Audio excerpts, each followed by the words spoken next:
আমাদের দাবিগুলো হচ্ছে, এক দাবি হচ্ছে আমাদের পর্যায়ক্রমে বা একভাবে একসাথে জাতীয়করণ করতে হবে। যতদিনে জাতীয়করণ না হয় ততদিনে আমাদের সরকারি ন্যায় 45% বাড়ি ভাড়া দিতে হবে, শতভাগ উৎসব ভাতা, শিক্ষা ভাতা, শান্তি ভাতা এবং আমাদের যে অন্য যে ভাতাগুলো আছে সরকারি সাথে, সেই ভাতার সাথে একই সমন্বয় করতে হবে। কারণ আমরাও সরকারি প্রতিষ্ঠানের মতো একই দায়িত্ব পালন করি, একই সিলেবাস পড়াই, আমাদের বাচ্চারাও একই সার্টিফিকেট পায়। কেন আমাদের সাথে বৈষম্য?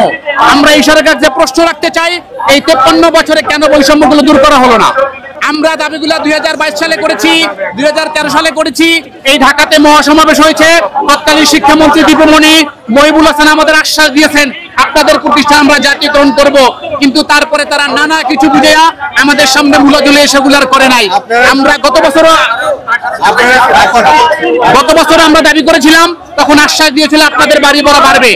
মন্ত্রণালয় থেকে বলা হয়েছে আপনাদের জন্য 3500 কোটি টাকা বরাদ্দ রাখা হয়েছে, কিন্তু 6 মাস হয়ে গেছে, সরকারের কোনো প্রজ্ঞাপন, কোনো নীতিমালা হচ্ছে। আমরা জানি যে এই যেটা নির্বাচিত সরকার না হইলেও 2000 রক্তের শহীদের রক্তের উপর দিয়ে এসেছে, তাদের কাছে জনগণের ম্যান্ডেট আছে, তারা নির্বাচিত সরকারের চাইতে কোনো অংশে কম নাই। এই দাবি আমাদের না, এই দাবি হচ্ছে 4 কোটি শিক্ষার্থীর। কারণ আমরা শিক্ষার 97% আমরা নিয়ন্ত্রণ করি বেসরকারি, বাংলাদেশে মাত্র 4% শিক্ষা সরকারি। আমরা আশা করি এই শিক্ষার সাথে গার্ডিয়ান, স্টুডেন্ট জড়িত। এই শিক্ষাতে এই আন্দোলনে আসে না, কিন্তু তারা যখন 20 টাকায় পড়তে পারবে তখন তারা এটা সুফল ভোগ করবে। কারণ সরকারের যে 20 টাকা বেতন আর আমাদের বেসরকারি 500 টাকা দিয়ে পড়তে হয় এবং এই টাকা বিভিন্নভাবে লুটপাট হয়।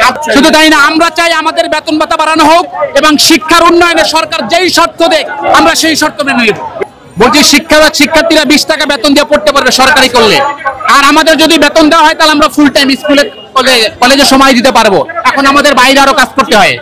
এটা কি শিক্ষকদের আন্দোলন নাকি শিক্ষার্থীদের? শিক্ষকদের আন্দোলন। এটা বারবার শিক্ষার্থীদের কথা বলছে। শিক্ষার্থীদের কথা বলছি, তাদের বেতনটা কমে যাবে যদি সরকার জাতীয়করণ করে। তাহলে সরকারি স্কুল কলেজে 20 টাকা বেতন দিতে হয়, আর আমরা যারা বেসরকারি স্কুল কলেজে পড়াই সেখানে 500 থেকে 2000 টাকা বেতন দিতে হয়।